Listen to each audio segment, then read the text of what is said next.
시간 하나님의 말씀 듣겠습니다. 이사야 61장 1절에서 3절 말씀 보도록 하겠습니다. 이사야 61장 1절에서 3절 말씀입니다. 우리 1절부터 3절 제가 대표로 봉독해 올리겠습니다.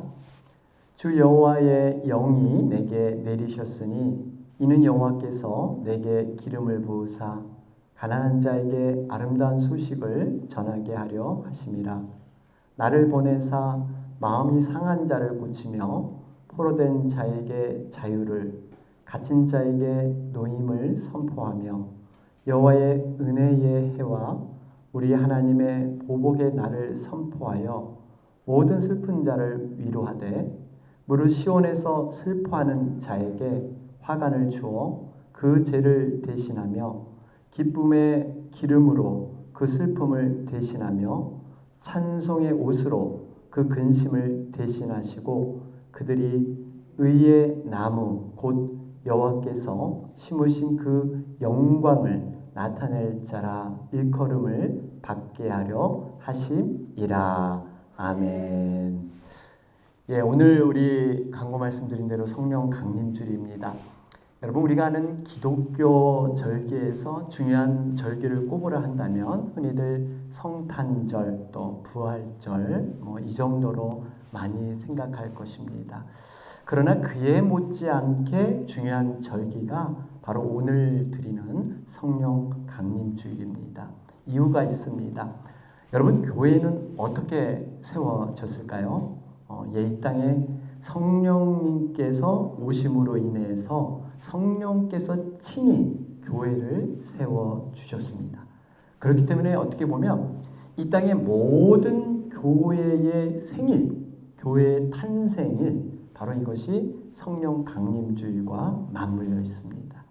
교회가 탄생하게 된 것은 이 땅에 성령께서 오셨기 때문에 바로 이 성령께서 이 교회를 움직이시고 주관하시는, 여러분, 그래서 교회와 성령은 떼야 뗄 수 없는 불가분의 관계인 줄로 믿습니다. 또 이 성령 강림주일이 중요한 이유가 있습니다. 하나님께서 여러 가지 이렇게 약속을 순차적으로 이렇게 주셨는데 최종적으로 하나님께서 주시고자 하는 최종적인 선물이 뭐냐? 이게 바로 성령이에요. 성령. 그 외에는 하나님께서 보여주실 것도 더 내어드릴 것도 없는 완벽한 것이 바로 성령님이 이 땅에 오신 것입니다. 여러분, 성경에서 가장 중요한 핵심을 꼽으라 한다면 하나님의 임재와 동행이죠. 임마누엘. 여러분, 이 주제는 신앙생활과 맞물려 있습니다. 그러니까 성경의 핵심과 신앙의 핵심은 동일한 거예요.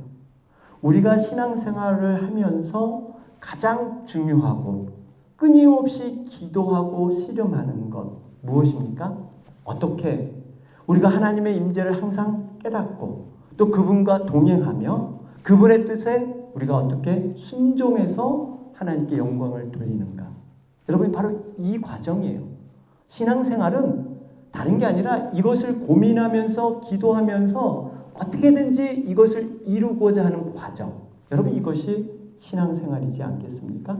제가 지난번 이 하나님 나라에 대해서 여러 번에 걸쳐서 말씀을 드렸는데요. 우리는 단순히 죽어서 천국 가는 것, 이것이 구원이 아닙니다. 우리를 구원하려고 우리를 선택해 주셨는데 우리는 죽어서 그냥 단순히 천국 가기 위해서 구원받은 게 아니라 이 땅에서 하나님의 나라, 천국을 누리도록 우리를 택하시고 뽑으셨다는 사실이에요. 그래서 믿음 생활은 뭐냐? 바로 이 땅에서 천국 생활을 연습하는 거예요. 이 과정이 바로 믿음 생활입니다. 그런데 이 땅에서 우리가 천국 생활을 하고 싶은데 여러분, 이것이 내 노력으로 내 결단으로 되지 않습니다. 하나님께서 동행하여 주시고 내 안에 예수의 영이 충만할 때만이 가능한 것입니다. 예수님 분명히 말씀하셨죠? 하나님 나라가 여기 있다, 저기 있다. 이런 것에 현혹되지 말아라. 이미 하나님 나라는 너희 마음 가운데 임했느니라. 여러분, 하나님 나라는 우리 마음에서 시작이 되는 겁니다.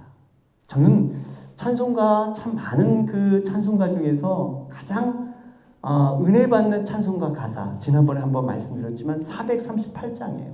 저의 가장 애창하는 그런 찬송가입니다. 여러분, 이 가사, 이 찬양을 부를 때마다 정말 이렇게 하나님 나라에 대해서 잘 설명하고 있을까 하는 은혜를 저는 받고 있습니다. 내 영혼이 은총 입어 중한재진 복거보니 슬픔 많은 이 세상도 천국으로 화하도다. 여러분, 이 슬픔이 많은데요. 그런데 슬픔이 여전히 있는데 천국과 같다는 거예요. 여기 2절에 보면 주의 얼굴 뵙기 전에 멀리 뵈던 하늘나라. 참 하늘나라를 멀리 생각했는데 내 마음속에서 이루어지니 날로 가깝도다. 하나님 나라는 멀리 있는 게 아니라는 거예요. 내 마음속에 하나님 나라가 있다는 겁니다. 3절에 보면 높은 산이 거친들이 초막이나 궁궐이나 내 주 예수 모신 곳이 그 어디나 하늘나라. 초막이면 어떻습니까? 궁궐이면 어떻습니까? 그냥 우리 주님이 계시면 그곳이 하늘나라. 하늘나라. 얼마나 이 참 멋진 고백인지 몰라요. 그렇습니다. 우리가 거친 세상에서 살아가면서 때로는 고난과 슬픔이 있지만 우리 주님을 모시고 살면 그곳이 바로 하나님 나라, 천국이 되는 줄로 믿습니다. 이렇게 주님과 동행함을 확신시켜 주시고 또 말씀을 듣고 깨닫게 하시고 순종하게 하시는 것, 이 다 성령님께서 도와주시기 때문이에요. 그래서 우리가 이 성령님을 잘 모시고 살아야 합니다. 오늘 본문은 이사야 선지자가 기록을 했는데요. 예수님이 오시기 전 약 800년 전에 사역했던 사람이 바로 이사야 선지자입니다. 하나님의 영으로 감동이 돼서 장차 오실 메시아 예수 그리스도에 대해서 예언한 선지자가 바로 이사야죠. 이사야는요, 여러 부분에서 굉장히 중요한 메시지가 들어있는데 이사야 40장에 가보면요, 너희들 세상의 눈을 돌리지 말고 하나님께 집중해라. 하나님께 집중하면 새 힘과 능력을 얻을 것이다. 이런 말씀을 주고 있습니다. 청년이라도 넘어지고 장정이라도 비틀거리지만 여호와를 바라보는 자는 어떠한 시험에서도 이겨내고 새 힘을 주신다. 이렇게 약속하셨어요. 그리고 60장에서는 일어나 빛을 발하라. 일어나 빛을 발하라. 지금 너희들 상황이 절망이고 현실이 어려움이 있지만 이것을 불평하고 원망하지 마라. 오히려 너희들 일어나서 어두운 세상을 빛으로 밝히는 이러한 믿음의 사람이 돼야 된다. 이런 메시지를 주고 있습니다. 그러면서 어떻게 이 절망 가운데 빛을 발할 수 있는가? 그 실제적인 얘기가 바로 오늘 이사야 61장 얘기예요. 어떻게 그 절망과 어려움 가운데 빛을 발하는 존재로 설 수 있는가? 그 설명을 해준 것이 바로 오늘 본문의 말씀인 것입니다. 그러면서 메시아의 출현, 메시아가 이 땅에 오심으로 말미암아 그 일이 가능하게 될 것이다. 이렇게 말씀하고 있는 거죠. 여러분, 예수님이 어떻게 메시아 사역을 감당할 수 있었는가? 오늘 이 61장에는 설명되어 있습니다. 여러분, 우리의 믿음의 핵심은 예수 그리스도죠. 아까 말씀드렸지만 성경의 핵심이 바로 예수 그리스도. 그렇기 때문에요, 우리가 이 따르고 본받아야 할 분이 누구냐 하면 예수 그리스도입니다. 예수님이에요. 예수님은 우리가 추구해야 될 신앙의 모델이시고요, 우리가 바라볼 본이 되십니다. 하나님께서는 직접 이 땅에 인간의 몸으로 내려오셔서 믿는 자들이 과연 어떻게 믿음 생활하는 것이 옳은 것인가를 몸소 보여주신 것, 바로 이분이 예수 그리스도이십니다. 그래서 우리가 신앙의 기준 하면 예수 그리스도. 이렇게 기준을 바라봐야 돼요. 이렇게 말씀드리면 좀 다들 부담스러운 면이 있습니다. 목사님, 예수님은 하나님의 아들이시고 죄가 없으시고 완벽한 분인데 우리가 감히 어떻게 그분을 모델로 삼을 수 있겠습니까? 나같이 연약하고 부족한 자가 이런 말씀 하실 수 있죠. 그런데요, 여러분 분명한 것은 예수님이 우리의 모델이 되시고 본이 된다는 것은 거부할 수가 없습니다. 내가 비록 못한다고 해서 여러분 그 기준이 틀린 것은 아니에요. 예를 들면 이런 거 있죠. 학생들이 열심히 공부하면서 내가 시험을 100점 맞겠다 하고 열심히 공부할 때 90점이 나오게 되는 것이지, 나는 그저 80점만 받으면 돼 하면 여러분 60점, 50점밖에 나오지가 않습니다. 우리가 할 수 있고 없고 하는 그러한 기준이 아니라 분명히 성경에 따른 기준을 우리는 쫓아가야 되는 거예요. 그러면서 우리는 늘 예수님이라면 과연 어떻게 하셨을까? 이것을 묵상하면서 그분의 삶을 조금이나마 쫓아가고 흉내내려는 삶, 성령님께서 나에게 어떠한 말씀을 주시는가? 분명히 예수님께서 말씀했잖아요. 너희가 나를 따라오너라. 예수를 깊이 생각하라. 이런 말씀은요, 예수님을 늘 생각하면서 이런 상황, 이러한 환경에서 예수님이라면 어떻게 했을까? 이것을 항상 돌아보라는 것입니다. 이게 바로 제자의 삶이에요. 이런 관점에서 우리의 신앙의 모델 되시는 예수님은 과연 어떻게 사역을 시작하셨을까요? 오늘 본문 1절 말씀을 보시겠습니다. 여호와의 영이 내게 내리셨으니 이는 여호와께서 내게 기름을 부으사 가난한 자에게 아름다운 소식을 전하게 하려 하심이라. 여러분, 예수님이 사역하시기 전에 먼저 여호와의 영, 성령께서 내리셔서 기름을 부어주셨어요.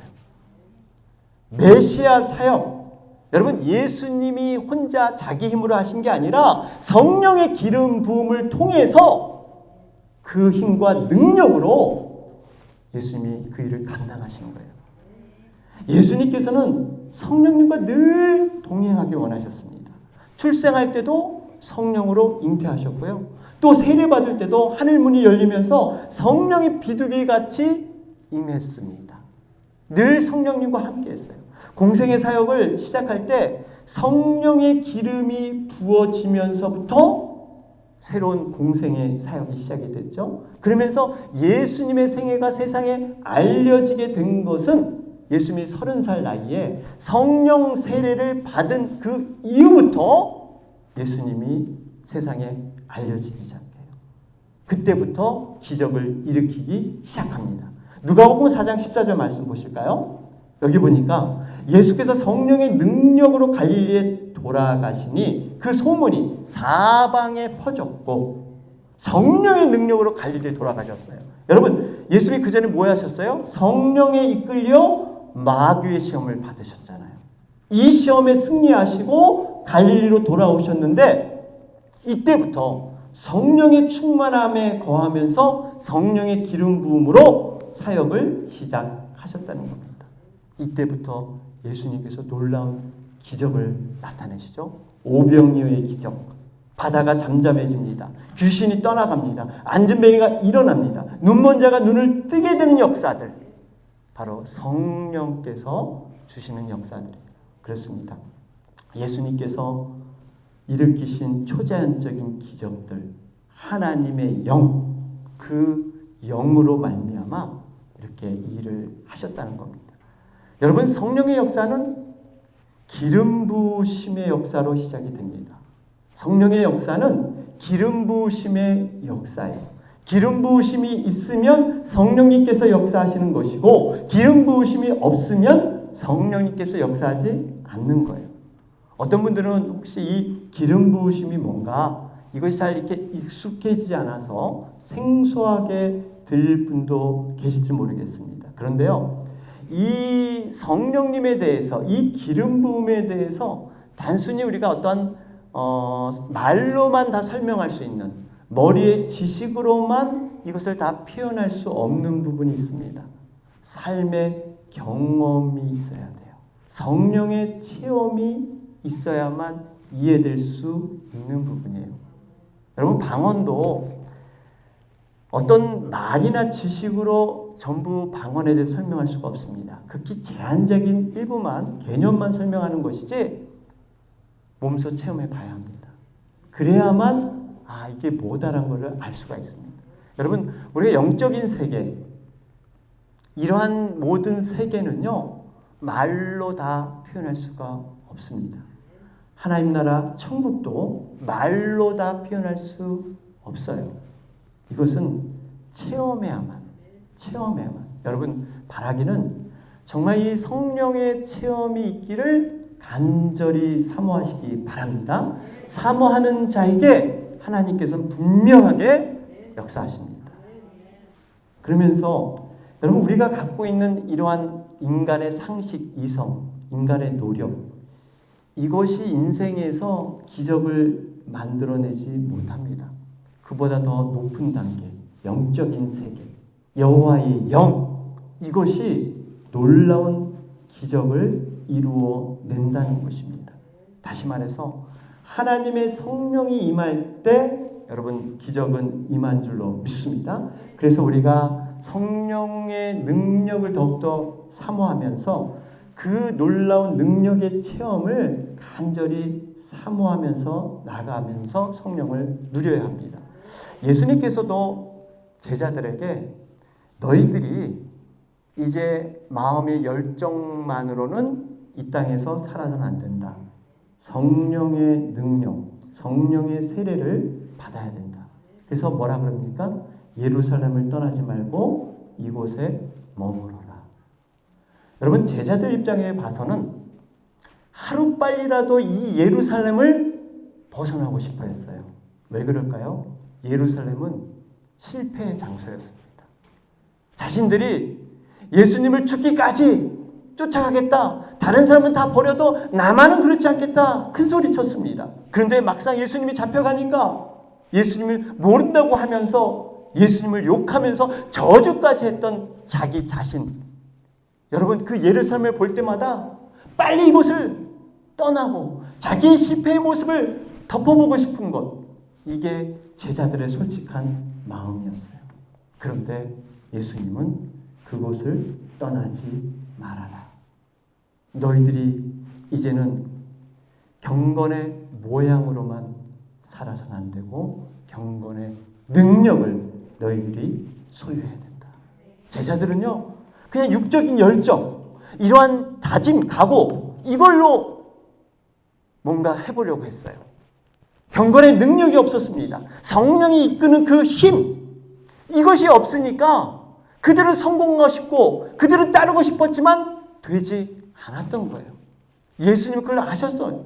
너희들 이제는 경건의 능력, 성령의 능력을 통해서 이제는 그 일을 이어가야 된다. 여러분, 아무리 비싼 차, 엔진이 아무리 좋은 차, 그래서 빨리 달릴 수 있는 그런 차가 있더라도 그 안에 가스를 주입하지 않으면 여러분 소용이 없습니다. 이게 바로 육적인 모습이에요. 아무리 각오와 결단을 다짐하지만 이렇게 그 내면 속에 움직이는 영적인 파워, 영적인 능력, 이 성령의 능력이 없으면 겉에만 화려하지 아무런 의미가 없다는 것입니다. 여러분, 제자들은 예수님 앞에 순종을 했습니다. 떠나고 싶었지만 그 자리를 지켰습니다. 그리고 성령의 오심을 기다렸습니다. 사도행전 1장 4절 5절 한번 보실까요? 사도와 함께 모이사 그들에게 분부하여 이르시되 예루살렘을 떠나지 말고 내게서 들은 바 아버지께서 약속하신 것을 기다리라. 요한은 물로 세례를 베풀었으나 너희는 몇 날이 못되어 성령으로 세례를 받으리라 하셨느니라. 여러분, 우리가 자리를 지켜야 합니다. 비록 실패의 자리라도 떠나서는 안 된다는 거예요. 그리고 믿음으로 기다려야 합니다. 그러면 반드시 하늘로부터 성령의 세례가 내리게 될 줄로 믿습니다. 여러분, 성령을 우리는 바로 알아야 됩니다. 사도행전 19장에 가보면 바울이 에베소에 도착을 했는데 이런 제자들을 만났어요. 제자들이 성경도 많이 공부하고 열심히 나름대로 신앙생활한 제자들. 그런데 자세히 보니까 성령의 능력이 없었습니다. 교회를 오래 다니고 설교를 많이 들었지만 그들에게 능력 없음을 바울은 본 것입니다. 바울이 질문을 합니다. 여러분, 믿을 때 성령을 받았습니까? 그러니까 그들의 대답이 아니요. 우리는 성령이 있다는 사실도 듣지 못했습니다. 그럴 때 바울이 예수님의 이름으로 세례를 주자 그들이 방언을 하고 예언의 능력들이, 성령의 역사들이 나타나기 시작했습니다. 한 사람 한 사람 영혼들이 뒤집어지기 시작했습니다. 바라기는 성령님께서 여러분들의 한 분 한 분 그 심령을 터치하여 주셔서 정말 새로운 삶으로 이끌어 주시기를 주님의 이름으로 축원합니다. 여러분, 우리들이 갖고 있는 힘과 능력으로는 하나님의 사역들 감당할 수가 없습니다. 우리가 머리를 아무리 쥐어짜고 좋은 계획을 아무리 만들어도 내 생각으로 여러분 하나님의 그 움직이는 역사들, 그 능력들을 우리는 맞추어 살 수가 없다는 거예요. 여러분, 오로지 성령의 능력만이 가능하게 될 줄로 믿습니다. 그러면 예수님께서 성령 충만, 기름 부음의 역사, 이것이 그러면 오늘날 우리와는 어떤 의미가 있습니까? 어떤 관계가 있을까요? 여러분, 성령 기름 부음 받은 메시아, 예수님, 바로 그 예수님을 쫓는 우리들에게도 동일한 성령의 역사들이 여러분 일어나게 될 줄로 믿습니다. 이것은 메시아 사역만을 위한 성령의 기름 부음이 아니라는 거예요. 예수님을 믿고 따르는 모든 성도들에게 하나님께서 예비하고 준비시켜 주신 그러한 사건이 바로 성령 강림의 사건인 줄로 믿습니다. 그래서 과연 예수님께서, 메시아께서 이 여호와의 영, 기름 부으심이 임할 때 어떠한 일들이 일어나게 될까요? 저는 세 가지로 말씀을 드리고자 합니다. 첫 번째, 여러분, 기름 부음을 통해서 마음이 상한 자를 고쳐주셨습니다. 1절 말씀 보시겠습니다. 주 여호와의 영이 내게 내리셨으니 이는 여호와께서 내게 기름을 부으사 가난한 자에게 아름다운 소식을 전하게 하려 하심이라. 나를 보내사 마음이 상한 자를 고치며 포로된 자에게 자유를, 갇힌 자에게 노임을 선포하며. 여러분, 기름 부음을 받게 되면요, 마음의 상한 자, 마음이 깨어진 자의 상처가 치유될 줄로 믿습니다. 여러분, 보통 사람들 얼굴의 상처는 요즘 이 성형수술이 발달이 돼서요, 어느 정도 치료가 가능합니다. 그러나 마음의 상처는 간단히 치료되지 않습니다. 깊이 속살에 베어서 상처의 찌기가 남아있는 것이 고통이에요. 그런데 성령의 기름이 임할 때 사람에게 느끼지 못했던 하늘로부터 오는 그러한 위로와 소망, 이것으로 마음의 모든 상처가 치유된다는 것입니다. 내가 너의 상황과 형편을 잘 안다. 내 마음의 상처 내가 너무나 잘 안다. 이것을 내가 다 덮어주마. 여러분, 이렇게 성령님은 우리의 마음을 치유해 주십니다. 특별히 본문의 성령의 기름 부음은 포로된 자에게 자유를 준다고 그랬어요. 여러분, 포로는 이것은 어떤 육적인 그런 포로이기보다는 영적인 포로의 상태예요. 죄에 사로잡혀서 종로로 탈 수밖에 없는 상황. 또 여기 뒤에 보면 갇힌 자에게 노임을 선포한다 그러죠. 여러분, 갇힌 자는 포로된 자보다 좀 더 심각한 상태예요. 이게 앞뒤 사방으로 갈 수 없는 완전히 이렇게 막힌 상황. 결국 포로되고 갇혔다는 것은 뭐냐? 자신의 힘으로 도저히 어쩔 수 없는 절망의 상태, 죽음의 상태, 이것을 말하고 있습니다. 여러분, 사람들은 흔히들 이렇게 생각해요. 내가 내 자신의 주인이다. 그래서 이런 말을 하죠. 내가 내 주변에서 일어나는 일, 이런 일들은 내가 어떻게 할 수 없지만 적어도 내 마음만은 지킬 수가 있어. 마음을 안 먹어서 그렇지 내가 마음만 먹으면 이까짓 거 할 수 있어. 여러분 과연 그럴까요? 그렇지 않습니다. 내가 나를 어떻게 할 수 없는 도저히 통제되지 않는 나를 발견한 적이 있으십니까? 이런 내가 너무 나도 싫은데 내가 나를 움직이지 못합니다. 마치 늪에 빠져버린 것처럼. 여러분 우리는 분명히 알아야 돼요. 내가 나의 주인이 아니라는 것. 이걸 빨리 깨달을수록 여러분 우리가 복된 삶을 살 수 있는 겁니다. 마음의 원함은 저기 있는데 육신의 몸은요 여기에 있는 거예요. 여러분 이런 모습 누구도 부인할 수가 없습니다. 오죽했으면 믿음의 거장 사도 바울조차도 오라 나는 공고한 사람이로다. 내가 원하는 선은 행하지 않고 오히려 악을 행하는도다. 누가 이 사망의 몸에서 나를 건져내겠느냐. 탄식한 사람이 사도 바울이에요. 여러분 이렇게 내가 나를 조절하지 못하고 또 내가 원하는 나와 현실 속에서 살아가는 내가 일치하지 않습니다. 왜 그럴까요? 우리가 포로로 갇혀있기 때문에 죄와 사망의 세력에 우리가 지배당하기 때문에 여러분 이것은 우리 힘으로 혼자 벗어날 수가 없습니다.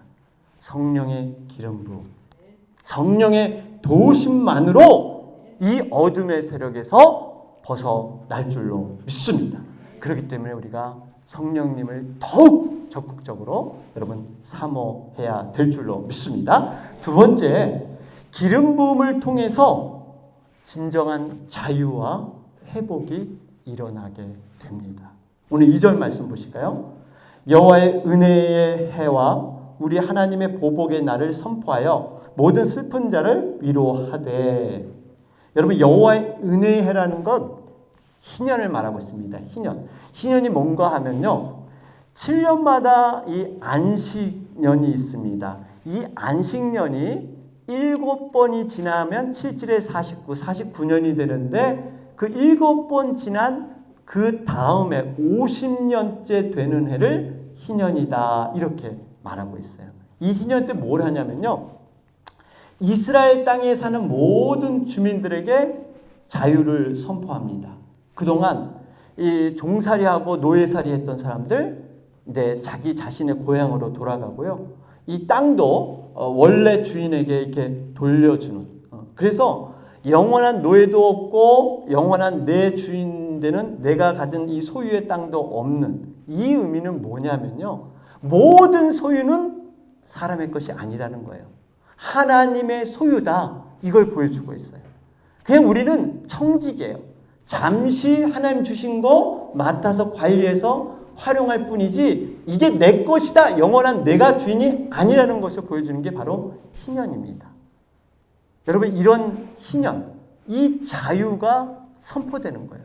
또한 이렇게 은혜의 희년과 함께 보복의 날이 선포된다 그럽니다.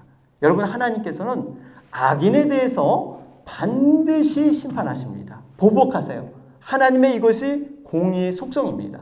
우리 시편 72편 4절에 보면 그가 가난한 백성의 억울함을 풀어주며 궁핍한 자의 자손을 구원하며 압박하는 자를 꺾으리로다. 여러분 하나님께서는 하나님 백성의 억울함을 아세요.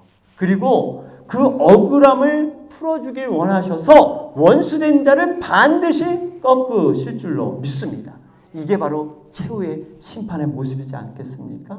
그렇습니다. 우리는요 이 기름 부음을 통해서 진정한 자유, 회복 이것을 우리는 경험할 수가 있습니다. 우리를 누르는 이 죄와 사망의 권세로 우리를 누리는 이 사탄의 세력들 우리의 힘으로는 어쩔 수 없습니다. 그러나 우리가 기름 부음을 통해서 성령의 능력으로 여러분 이 사탄의 세력을 누를 수 있는 줄로 믿습니다.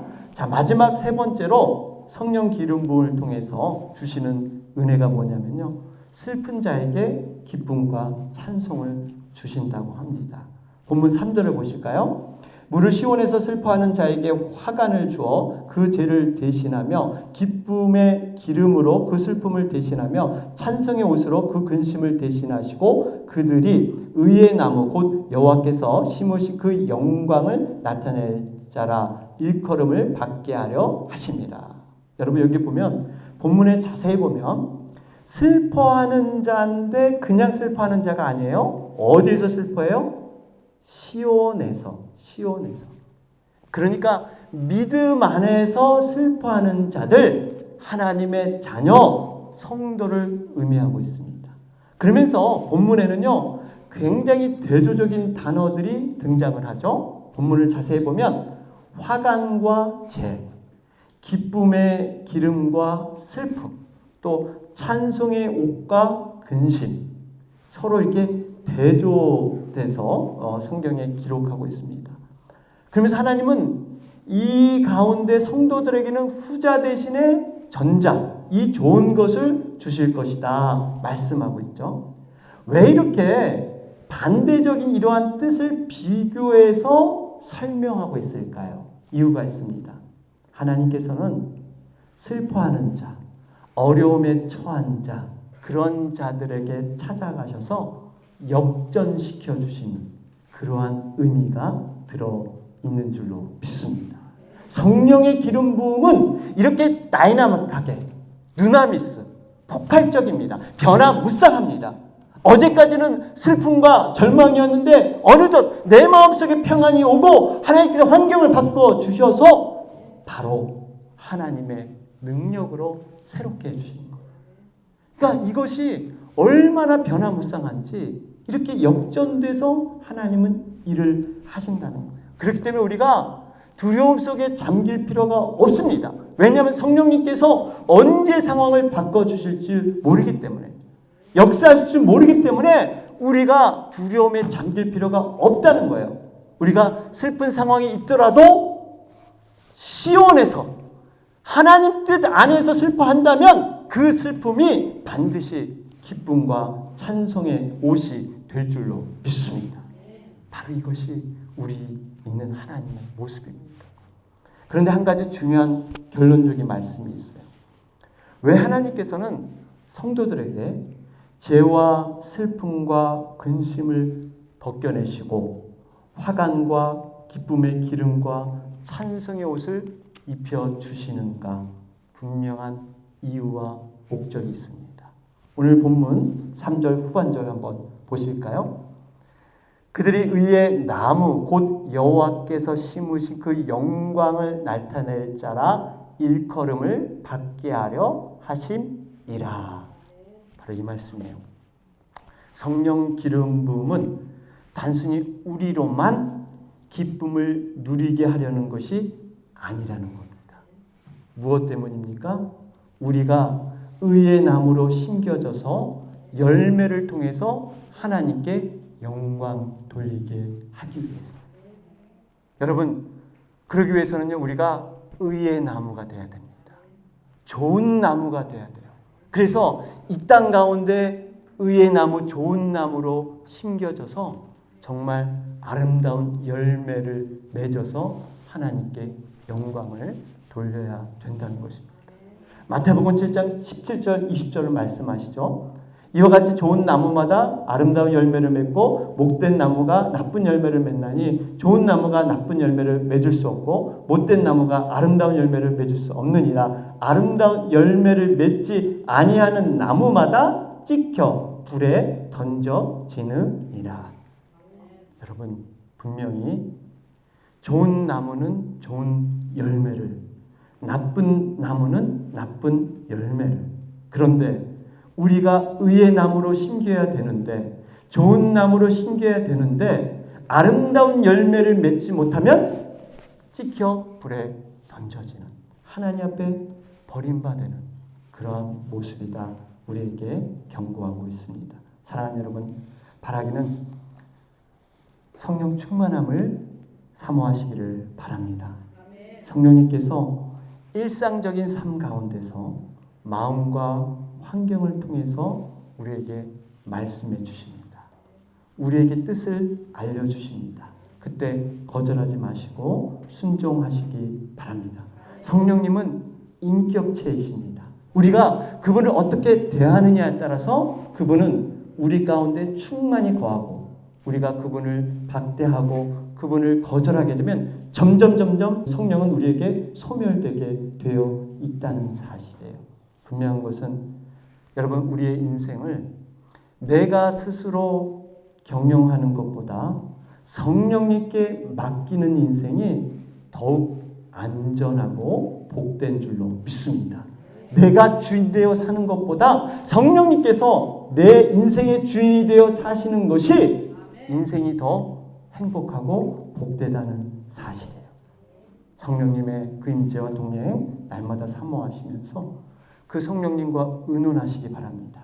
얘기를 나누시기 바랍니다. 그러면서 선한 길이 무엇인가 그 길을 찾아가는 여러분과 제가 되길 주님의 이름으로 축원합니다. 아멘.